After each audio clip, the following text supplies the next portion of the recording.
అందరికీ నమస్తే. Welcome to TR TV. నేను మీ తిరుపతి.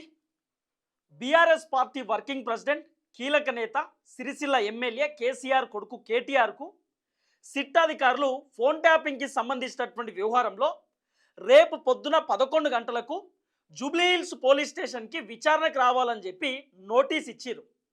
కేటీఆర్ ప్రస్తుతం హైదరాబాద్లో లేడు, సిరిసిల్ల నియోజకవర్గం పర్యటనలో ఉన్నాడు. సో కేటీఆర్కు నోటీస్ వచ్చిందని చెప్పి తెలవడంతో వెంటనే నియోజకవర్గం నుండి హైదరాబాద్కు బయలుదేరేటటువంటి కార్యక్రమం చేసిందట. సో కేటీఆర్ రేపు జూబ్లీహిల్స్ పోలీస్ స్టేషన్కి 11ంటికి విచారణకు అటెండ్ అయ్యేటటువంటి కార్యక్రమం చేయబోతున్నట్టుగా కొంత వినబడుతున్నటువంటి చర్చ. వాస్తవానికి హరీష్ రావు కూడా ఫోన్ ట్యాపింగ్కి సంబంధించినటువంటి వ్యవహారంలో నోటీస్ ఇచ్చిర్రు.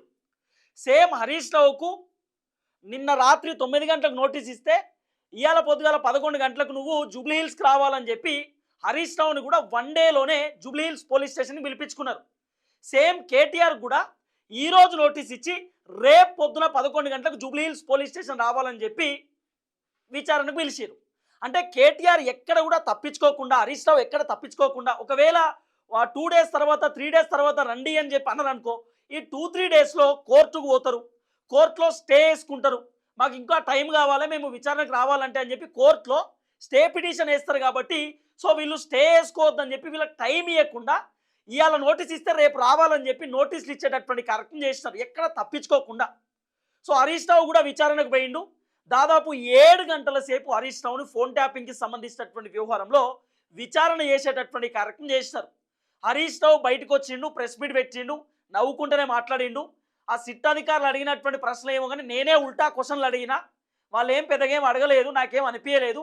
అడిగినటువంటి ప్రశ్నే మళ్ళీ అడిగిర్రు. 6 సిట్ అధికారులు ఉంటే 3 బయటికి పోవుడు, ఫోన్లు మాట్లాడు, లోపలికి వచ్చి ఏది పడుతుంది అడుగుడు. అన్నిటికీ నేను సమాధానం చెప్పినా, నేను ఈ సిట్టుతోటి నేను భయపడను, రేవంత్ రెడ్డి డైవర్షన్ పాలిటిక్స్ చేస్తున్నాడు, రేవంత్ రెడ్డి కావాలని మమ్మల్ని ఇబ్బంది పెడుతున్నాడు అనేటటువంటి అంశాన్ని హరీష్ రావు మాట్లాడేటటువంటి కార్యక్రమం చేసిండు. సో హరీష్ రావుకు సంబంధించినటువంటి విచారణ అయిపోయినటువంటి అనంతరం జస్ట్ 2 డేసే అవుతుంది, నిన్నగాక మొన్ననే హరీష్ రావుని విచారణ చేసిరు. ఈ 1 డేలో 2 డేస్లో ఇప్పుడు కేటీఆర్కు నోటీస్ ఇచ్చారు. కేటీఆర్ రేపు పొద్దుగాల విచారణకు పోవాలన్నట, విచారణకు అటెండ్ కావాలన్నట. ఇప్పుడు నేను ఏమంటున్నా క్లియర్గా, ఫోన్ ట్యాపింగ్ అని చెప్పి కాంగ్రెస్ ప్రభుత్వం దాదాపు 2 సంవత్సరాల నుండి సీరియల్ ఉంటాయి కదా, జీ తెలుగులో, మా టీవీలో సీరియల్ వస్తాయి చూడుర్రి, అత్తాకోడళ్ళ పంచాయతీ, లేకపోతే భార్యాభర్తల పంచాయతీలకు సంబంధించినటువంటి సీరియల్ ఉంటాయి. సేమ్ ఈ సీరియల్ లెక్కనే కొనసాగుతుంది ఎపిసోడ్ అంతా. ఫోన్ ట్యాపింగ్కి సంబంధించిన వ్యవహారంలో ప్రణీత్ రావు, భుజంగరావు, రాధాకిషన్ రావు, తిరుపతన్న, శ్రవణ్ రావు, ప్రభాకర్ రావు వీళ్ళందరినీ పోలీసులు ఇన్వెస్టిగేషన్ చేసారు. సిట్ అధికారులు వీళ్ళందరినీ విచారణ చేసారు. మరి అందరినీ విచారణ చేస్తే ఒక్క పోలీస్ అధికారి కూడా కేటీఆర్ పేరు ఎందుకు చెప్పలే? ఒక్క పోలీస్ అధికారి కూడా హరీష్ రావు పేరు ఎందుకు చెప్పలే? ఒక్క పోలీస్ అధికారి కేసీఆర్ పేరు ఎందుకు చెప్పలే? మరి వీళ్ళ పేరు ఎందుకు చెప్పలేకపోయినారు? మరి ఎవరైనా వీళ్ళ పేర్లు చెప్తే ఇన్ని రోజులు రేవంత్ అన్న వెయిట్ చేస్తాడా? తీసుకోపోయి ఎప్పుడో లోపటేస్తుండే కదా. ఇప్పుడు ఇంకో అంశం, బీఆర్ఎస్ పార్టీ సుప్రీము ఫోన్ ట్యాపింగ్లో ఉన్నాడు అని చెప్పి ఒక చర్చ నడిచింది. సుప్రీం అంటే ఎవరు? కేసీఆర్. తర్వాత ఇంటెలిజెన్స్ చీఫ్ ప్రభాకర్ రావు, ఇంటెలిజెన్స్కి సంబంధించినటువంటి ఐజీ ఏడుంటాడు? కేసీఆర్ దగ్గరనే ఉంటాడు కదా. మరి నిజంగానే ఫోన్ ట్యాపింగ్ చేయించుంటే కేసీఆరే చేపియాలి కదా. మరి అదే ఇంటెలిజెన్స్ చీఫ్ని ఎంక్వైరీ చేస్తే ఇంటెలిజెన్స్ చీఫ్ ఎందుకు కేసీఆర్ పేరు చెప్పలేకపోయిండు? ఇప్పుడు ఫోన్ ట్యాపింగ్ జరిగింది అంటారు కదా, పొలిటికల్ లీడర్లు ఎంతసేపు నా ఫోన్ ట్యాపింగ్ జరిగింది అంటారు తప్ప, నా ఫోన్ ట్యాపింగ్ కేటీఆర్ఏ చేసిండు, నా ఫోన్ ట్యాప్ హరీష్ రావే చేసిండు, నా ఫోన్ ట్యాపింగ్ కేసీఆర్ చేసిండు ఎందుకు చెప్పలేకపోతున్నారు? మరి ఒక్క సినిమా యాక్టర్ కూడా బయటకు వచ్చి పలాని వ్యక్తి నన్ను ఇబ్బంది పెట్టిండు, పలాని వ్యక్తి నా ఫోన్ ట్యాప్ చేసిండు ఎందుకు చెప్పలేకపోతున్నారు? ఇప్పుడు రకరకాలుగా వచ్చింది ఫోన్ ట్యాపింగ్కి సంబంధించినటువంటి వ్యవహారంలో. వ్యాపారవేత్తల ఫోన్ ట్యాపింగ్ చేసిరు, జడ్జిల ఫోన్లు ట్యాపింగ్ చేసిరు, తర్వాత సినిమా ఇండస్ట్రీలో ఫోన్ ట్యాపింగ్ చేసిరు, హీరోయిన్ల ఫోన్ ట్యాపింగ్ చేసి హీరోయిన్లను ఇబ్బంది పెట్టిరని చెప్పి రకరకాలుగా వినబడినటువంటి ఒక చర్చ. మరి ఒక్క హీరోయిన్ కూడా బయటకు వచ్చి ఎందుకు చెప్పలేకపోయినారు? ఇదే కాంగ్రెస్ పార్టీలో ఉన్నటువంటి గజ్జల కాంతం అనేటటువంటి లీడరు ప్రెస్ మీట్ పెట్టి కేటీఆర్ పైన పలు ఆరోపణలు చేసిండు. ఒక హీరోయిన్తో కేటీఆర్కి సంబంధం ఉంది, ఆ హీరోయిన్ని కేటీఆర్ పార్కాయతకు తీసుకుపోయిండు, హీరోయిన్ని ఇబ్బంది పెట్టిండు, ఫోన్ ట్యాపింగ్ చేసి వాళ్ళని ఇబ్బంది పెట్టిండు అని రకరకాలుగా కాంగ్రెస్ పార్టీకి సంబంధించినటువంటి లీడరు, ఆఖరికి కొండా సురేఖ కాంగ్రెస్ పార్టీ మంత్రి కూడా కేటీఆర్ పైన అనేక రకాల ఎలిగేషన్ చేసిరు. మరి ఒక్క సినిమా యాక్టర్ కూడా బయటకు వచ్చి మరి కేటీఆర్ నిజంగా ఫోన్ ట్యాపింగ్ చేసిండు, కేటీఆర్ నన్ను ఇబ్బంది పెట్టిండు, కేటీఆర్ వల్ల నేను సఫర్ అయినా అని ఒక్క హీరోయినో ఒక సినిమా యాక్టరో ఒక వ్యక్తి బయటకు వచ్చి ఎందుకు మాట్లాడలే, ఎందుకు చెప్పలే? మరి నిజంగానే కేటీఆర్ హరీష్ రావు కేసీఆర్ ఫోన్ ట్యాపింగ్ పాత్ర ఉండుంటే 2 సంవత్సరాలు విచారణ కొనసాగుతుంది కదా, గిన్ని రోజులు అవసరమా? నిజంగా వాళ్ళు ఫోన్ ట్యాపింగ్ చేసాడు తీసుకుపోయి ఎప్పుడో చెంచల్గూడ చెర్లపల్లిలో వేస్తుండే.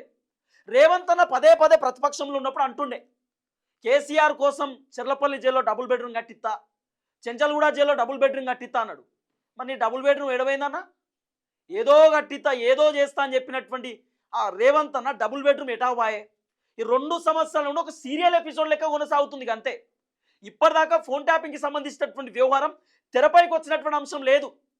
ఇప్పుడు ఏంది, హరీష్ రావు క్లియర్గా చెప్పిండు, రేవంత్ రెడ్డి వాళ్ళ బావుమరిది గురించి మాట్లాడినందుకు మైనింగ్ సంబంధించినటువంటి టెండర్లు, మైనింగ్కి సంబంధించినటువంటి బొగ్గు గనులకు సంబంధించినటువంటి ఆ అవకతవకల టెండర్ల గురించి కాంట్రాక్ట్ల గురించి మాట్లాడినందుకు హరీష్ రావుకు నోటీస్ ఇచ్చి హరీష్ రావు గొంతు నొక్కేసే కార్యక్రమం చేసిండు. హరీష్ రావు ఇక మాట్లాడొద్దు, హరీష్ రావు సైలెన్స్ ఉండాలంటే హరీష్ రావుకు నోటీస్ ఇచ్చి విచారణకు పిలిస్తేనే హరీష్ రావు భయపడతాడు. అరే రేవంత్ రెడ్డి నన్ను లోపడేస్తాడేమో, నాకు నోటీస్ ఇచ్చిండు ఇక నా పని అవుతుందేమో అని హరీష్ రావు భయపడి మాట్లాడకుండా ఉంటాడేమో అని చెప్పి హరీష్ రావును భయపెట్టిరు. ఇప్పుడు కేటీఆర్ కూడా కొంత రెచ్చిపోతున్నాడు కదా, కేటీఆర్ కూడా మాట్లాడుతున్నాడు కదా, రేవంత్ రెడ్డి ప్రభుత్వాన్ని ప్రశ్నిస్తున్నాడు, రేవంత్ రెడ్డి చేస్తున్నటువంటి అరాచకాలను బయట పెడుతున్నాడు, కాంగ్రెస్ ప్రభుత్వానికి సంబంధించిన వైఫల్యాలను కేటీఆర్ ఎండగడుతున్నాడు. కాబట్టి కేటీఆర్ గొంతు కూడా నొక్కేయాలి. కేటీఆర్ని కూడా భయపెట్టాలంటే ఏం చేయాలి? సిట్టు విచారణ, లేకపోతే ఏదో చేసిండు ఫోన్ ట్యాపింగ్లో కేటీఆర్ ఉన్నదని చెప్పి కేటీఆర్ను భయపెట్టడానికో, భయప్రాంతాలు గురి చేయడానికో, ఇబ్బంది పెట్టడానికో ఇదొక ప్లాన్ లెక్క నడుస్తుంది అనేది బీఆర్ఎస్ పార్టీకి సంబంధించిన వర్షన్. మనం ఏమంటున్నాం, నిజంగానే కేటీఆర్ గనక ఫోన్ ట్యాపింగ్ చేసి ఉంటే ఒక్క వ్యక్తి కూడా బయటకు వచ్చి ఎందుకు చెప్పలేదు? కేటీఆర్ ఒక పర్సన్ ఇబ్బంది పెట్టింది అనుకుంటే ఒక్క వ్యక్తి కూడా బయటకు వచ్చి ఎందుకు చెప్పలేదు? ఇవన్నీ చెప్పాలి, మరి మాట్లాడాలి ప్రభుత్వం కూడా. ఎపిసోడ్ల లెక్కనే సజ్జనార్ సార్ విచారణ బాగానే చేస్తుండే, ఓకే, మరి ఎపిసోడ్ వైజ్ ఎందుకు సార్? ఏదో ఒకటి తేల్చండి. ఎన్ని రోజులు ఇంకా ఈ ఫోన్ ట్యాపింగ్ వ్యవహారం? ఇంకెన్ని రోజులు ఈ డ్రామా? ఆయన పోతాడు. ఎట్లుందంటే కాంగ్రెస్ బీఆర్ఎస్ కథ, నేను కొట్టనీకి వస్తా, నువ్వు పడ్డట్టు చెయ్యి, నేను తిడతా, నువ్వు ఉల్టా తిట్టు. ఇట్లుంది కాంగ్రెస్ పార్టీకి సంబంధించినటువంటి వ్యవహారం. నేను క్లియర్గా ఏం చెప్తున్నా, అసలు ఫోన్ ట్యాపింగ్లో ఎవరున్నారు, ఫోన్ ట్యాపింగ్ నిజమా అబద్ధమా, ఫోన్ ట్యాపింగ్ జరిగింది వాస్తవమా లేదా, ఎవరు ఫోన్ ట్యాపింగ్ చేసిరు, ఎవరిని ఇబ్బంది పెట్టిరు, ఏం జరిగింది ఒక డేటా తీయండి. తర్వాత ఇప్పుడు కవితక్క కట నోటీస్ ఇచ్చిరట, కవితక్క స్టేట్మెంట్ కూడా రికార్డ్ చేస్తారట. ఎందుకంటే కవితక్క కూడా మాట్లాడింది కదా, నా ఫోన్ ట్యాప్ అయింది, మా భర్త ఫోన్ ట్యాప్ చేసిర్రు, నా ఫోన్లు కూడా విన్నరు మా వాళ్ళే అని చెప్పి కవితక్క చెప్పింది కదా. కవితక్కను కూడా ఇప్పుడు పోలీస్ స్టేషన్ పిలిచి స్టేట్మెంట్ రికార్డ్ చేస్తారట. ఎంత ఘోరం అండి! ఇంకెన్ని రోజులు చేస్తారు ఇట్లా? ఇప్పుడు కేటీఆర్కు విచారణకు రమ్మని చెప్పి నోటీస్ ఇచ్చిర్రు. పోనీ కేటీఆర్ రేపు విచారణకు వస్తాడు, నోటీస్కి ఆయన గౌరవించి చట్టాన్ని గౌరవించి జూబ్లీ హిల్స్ పోలీస్ స్టేషన్ 11ంటికి వస్తాడు. మరి ఏం తేలుస్తారు చెప్పురి, ఏం తేలుస్తారు? అదే కేటీఆర్ మళ్ళీ నవ్వుకుంటా బయటకు వచ్చి ఏం జరగలే అక్కడ అని చెప్తాడు. మరి ఎందుకు పిలుతుర్రు? పిలుచుడు ఎందుకు? పొంగులేటి సీనన్న ఒకానొక టైంలో చెప్పిండు, పొంగులేటి సీనన్న కాంగ్రెస్ పార్టీ మంత్రులు సౌత్ కొరియా నార్త్ కొరియాకు పర్యటనకు వేరు వీళ్ళు పోయిన సంవత్సరం పోతే ఈ దీపావళికి బాంబులు వేలబోతున్నాయి అన్నాడు. ఏం బాంబు? పొలిటికల్ బాంబు అన్నాడు. పొలిటికల్ బాంబులు వేలబోతున్నాయంటే కుక్కతో ఒక బాంబు కూడా వేలలే. మరి ఆడ పొలిటికల్ బాంబు? పొలిటికల్ బాంబు అంటే చాలామంది ఏమనుకోరు, కేటీఆర్ని అరెస్ట్ చేస్తారో లేకపోతే హరీష్ రావుని అరెస్ట్ చేస్తారో అని. ఏది లేదు, అంతుతుంది. ఇప్పుడు ఏంది, హరీష్ రావును ఫోన్ ట్యాపింగ్ విచారణలో పిలిచిరు కదా, హరీష్ రావు ఫోన్ ట్యాపింగ్లో పిలిచినాం కానీ హరీష్ రావు పాత్ర లేదు, అందుకే ఇప్పుడు కేటీఆర్ని రమ్మన్నాం. ఇప్పుడు కేటీఆర్ను విచారణ అయిపోయిన తర్వాత ఒకవేళ కేటీఆర్ లేకపోతే కేటీఆర్ లేడు కాబట్టి కేసీఆర్ని రమ్మంటున్నామని ఇప్పుడు కేసీఆర్ కూడా నోటీస్ ఇస్తారు. మీరు రాసి పెట్టుకోండి, నెక్స్ట్ జరగబోయేది ఇదే. రేవంత్ అన్న బాధో ప్లానో ఏమై ఉండొచ్చు అంటే బీఆర్ఎస్ని బద్నాం చేయాలి, బీఆర్ఎస్ పార్టీ ఇక మళ్ళా పైకి లేస్తుంది, బీఆర్ఎస్ పార్టీ మళ్ళీ అధికారంలోకి వచ్చేటట్టు కొడుతున్నది కాబట్టి బీఆర్ఎస్ పార్టీ బద్నాం చేయడమో, బీఆర్ఎస్ పార్టీని ఎట్లో ఇబ్బంది పెట్టడమో, జనాల దగ్గర నుండి బీఆర్ఎస్ పార్టీ పైన కొంత బ్యాడ్ ఒపీనియన్ క్రియేట్ చేయాలి. ఇప్పుడు కేటీఆర్ను హరీష్ రావును తీసుకుపోయి 1 రోజు 2 రోజులు జైల్లో పెట్టిరనుకో, ఫోన్ ట్యాపింగ్ వ్యవహారంలోనో ఇంకో అవినీతి పాల్పడరో ఇంకో అక్రమాలు చేసినానో జైలు వేస్తే జనాలు అనుకుంటారు కదా, అప్పుడు నిజమే కావచ్చు రేవంత్ అన్న అందుకే హరీష్ రావును కేటీఆర్ని లోపడేసిర్రు అని చెప్పి జనాలు కూడా అనుకుంటారు కదా. అబ్బా రేవంత్ అన్న గ్రేట్ అని జనాలు అనుకుంటారు కదా, అందుకే రేవంత్ అని అనుకుంటున్నాడు, నన్ను గ్రేట్ అనుకుంటారు, కాంగ్రెస్ సూపర్ అనుకుంటారు, అవినీతి చేసిన బీఆర్ఎస్ పార్టీని లోపడేసిన అనుకుంటారు అని చెప్పి రేవంత్ అన్న ఆయన భావిస్తుండేమో కానీ అంత ఉత్తదే. నిజంగానే క్లియర్గా చెప్తున్నాం, ట్రాన్స్పరెంట్ విచారణ చేయండి. చాలా క్లియర్ విచారణ చేయండి. ఇంకెన్ని రోజులు ఈ ఎపిసోడు, ఈ సీరియల్ ఎపిసోడ్లకి ఎందుకు కొనసాగించడం? ఇంకెన్ని రోజులు ఈ సీరియల్ నడుపుతారు? హరీష్ రావు కూడా రెస్పాన్స్ అయ్యేటటువంటి కార్యక్రమం చేసిండు. హరీష్ రావు కూడా మాట్లాడేటటువంటి కార్యక్రమం చేసిండు ఈ అంశం పైన. హరీష్ రావు ఏం చెప్పిండో ఒకసారి మీరు చూడండి. ఆయన స్పందించిండు. కేటీఆర్కు నోటీస్ ఇవ్వడం, హరీష్ రావు రెస్పాండ్ అయిన ఒకసారి చూడండి. నిలదీస్తున్నారని డైవర్షన్ టాక్టిక్స్. నిన్న నాకు సిట్ నోటీస్ ఇచ్చిండు, ఇంకా ఇయాల్లో రేపు కేటీఆర్కి ఇస్తాడు. గంతే కదా నువ్వు ఇచ్చేది, వచ్చిందా? గంతే చేస్తుడు. ఎందుకంటే కేటీఆర్ గారు ఒకవైపు గట్టిగా నిలదీస్తుండు, ఇంకొక వైపు నేను అడుగుతా ఉన్నా, సమాధానాలు లేవు. నీ బొగ్గు కుంభకోణంలో నీ బామ్మర్దికే నువ్వు సాయం చేసినావు, నీ సంగతి ఏంటంటే దాని మీద సమాధానం లేదు. సిట్ నోటీసులు పంపుతుంది. ఇక ప్రేమ లేఖలు భయపడతాం అనుకుంటున్నావా? నువ్వు ఎన్ని నోటీసులు ఇచ్చినా బిడ్డ నిన్ను ప్రశ్నిస్తూనే ఉంటాం. మహాలక్ష్మి ఇచ్చేదాకా అడుగుతాం, రైతు రుణమాఫీ అడిగేదాకా అడుగుతాం, నువ్వు అవ్వాతాతలకు 4,000 ఇచ్చేదాకా అడుగుతాం, నువ్వు తులం బంగారం ఇచ్చేదాకా అడుగుతూనే ఉంటాం. పిల్లలకు ఎస్సీ ఎస్టీ బీసీలకు ఫీజు రియంబర్స్మెంట్ డబ్బులు ఇచ్చేదాకా రేవంత్ రెడ్డి వెంట పడుతూనే ఉంటాం. నువ్వు ఎన్ని నోటీసులు ఇచ్చినా, నువ్వు ఎన్ని అటెన్షన్ డైవర్షన్లు చేసినా నీ వెంటనే పడతాం. ఏందన్నట్టు మనం మున్సిపల్ ఎన్నికల్లో పనిచేసుకోవద్దు, ఇక ఈ సిట్ నోటీసులు ఇచ్చి దాని చుట్టే తిరగాలి. నీ బామ్మర్ది బొగ్గు కుంభకోణం బయటకు రావద్దు, ఈ సిట్ నోటీసుల మీద డైవర్షన్ పాలిటిక్స్ చేయాలి. నడవ ఈ డ్రామాలు.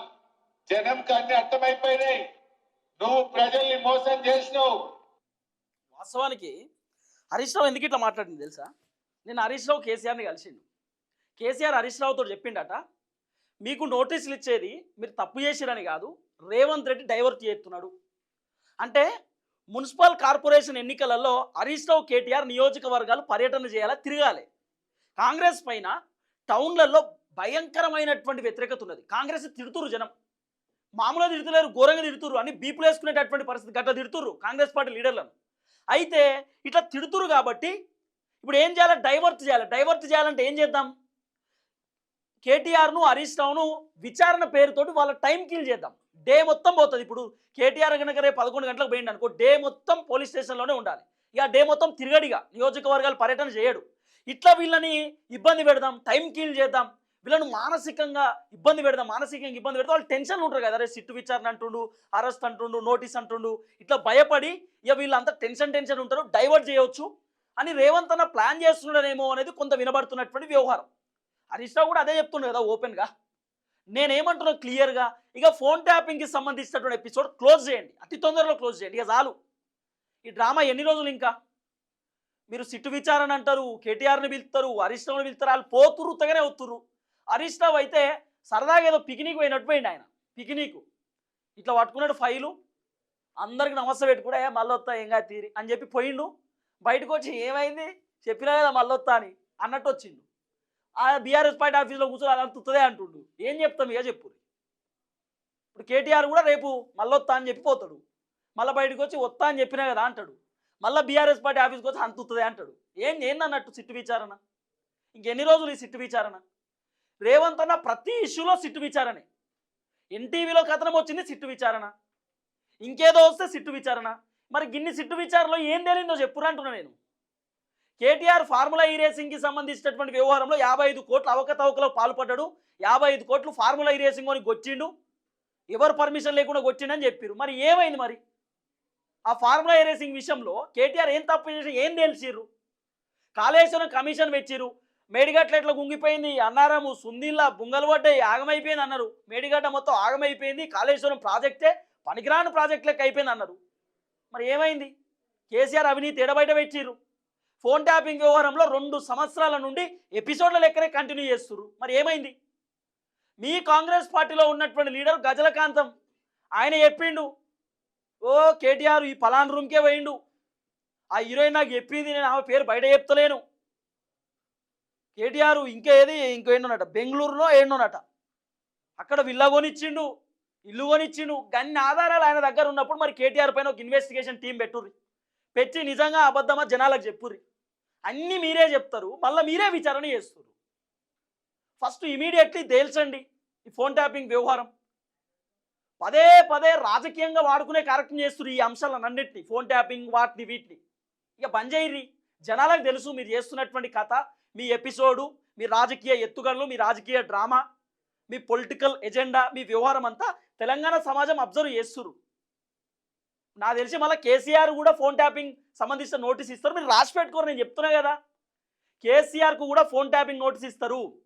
ఇదంతా కూడా బీఆర్ఎస్ పార్టీని డ్యామేజ్ చేయాలని రేవంత్ అన్న ఎజెండా లెక్క కనబడుతున్నది. బీఆర్ఎస్ పార్టీ టైం కిల్ చేయాలి, మున్సిపల్ కార్పొరేషన్ ఎన్నికలలో బీఆర్ఎస్కి ఒక్క సీట్ రావద్దు, బీఆర్ఎస్ పార్టీ మొత్తం కథం చేసి పడేయాలనేటటువంటి ఆలోచనలో రేవంత్ అన్న ఉన్నట్టుగా కొంత వినబడుతున్నటువంటి వ్యవహారం.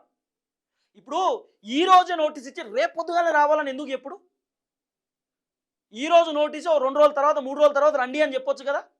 ఈ రోజు ఇచ్చి రేపే రావాలి, మీరు రేపే అటెండ్ కావాలి. మళ్ళీ 5-6 గంటలు లోపల విచారణ, ఏం జరుగుతుందో తెలియదు.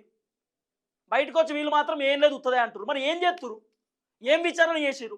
హరీష్ రావును ఏం ప్రశ్న అడిగిర్రు? హరీష్ రావు ఏం సమాధానం చెప్పిండు? అసలు ఏం జరిగింది లోపల? ఇదంతా తెలవాలి కదా సమాజానికి. హరీష్ రావు అసలు ఫోన్ ట్యాపింగ్లో ఉన్నాడా లేదా అనేది చెప్పుర్రి సమాజానికి. అసలు ఈ 6 మంది పోలీసులను అరెస్ట్ చేసిరు, విచారణ చేసిరు, వాళ్ళు ఏం చెప్పిరు అనేది తెలంగాణ సమాజానికి చెప్పుర్రి. అసలు వాళ్ళు ఏం చెప్పిరు, మీరు ఏం ఇన్వెస్టిగేషన్ చేసిరు, ఏం మీరు రికార్డ్ చేసిరు స్టేట్మెంటు, ఆ స్టేట్మెంట్లో ఎవరెవరి పేర్లు ఉన్నాయి, ఏం జరిగింది. ఒక న్యూస్ ఛానల్లో ఏదో అదేమంటారు ఫోన్ ట్యాపింగ్ ఎక్విప్మెంట్స్ పెట్టి ట్యాపింగ్ చేసిరు అన్నారు, నిజమా అబద్ధమా చెప్పుర్రి. ఇవన్నీ ఎందుకు బయట పెడతలేరు? ఇంకెన్ని రోజులు ఈ కథ? చూసి జనాలకు బోరు కొడుతుంది. ఫోన్ ట్యాపింగ్ అంటే జనాలు ఆ వీడియో స్కిప్ చేస్తున్నారు, ఏ వదుతి ఇది ఎక్కడ కథ అని. ఆ ఫోన్ ట్యాపింగ్ ఈ వీడియో కంటే సీరియల్ చూసుకుంటూ ఏమనుకుంటారు జనాలు, గట్లుంది కథ. సో రేపు కేటీఆర్ మొత్తానికి ఫోన్ ట్యాపింగ్కి సంబంధించినటువంటి విచారణకు పోబోతా ఉన్నాడు. సో ఆ ఫోన్ ట్యాపింగ్ విచారణ అనంతరం కేటీఆర్ ప్రెస్ మీట్ పెట్టేటటువంటి అవకాశం ఉండొచ్చు. పొద్దున్నే కేటీఆర్ ప్రెస్ మీట్ పెట్టొచ్చు, లేకపోతే ఈరోజు సాయంత్రం నోటీస్ పైన కేటీఆర్ రెస్పాన్స్ అయ్యేటటువంటి కార్యక్రమం కూడా చేయవచ్చు. చూద్దాం ఏం జరగబోతుంది. అందరికీ నమస్తే, థ్యాంక్ యూ సో మచ్. జై తెలంగాణ.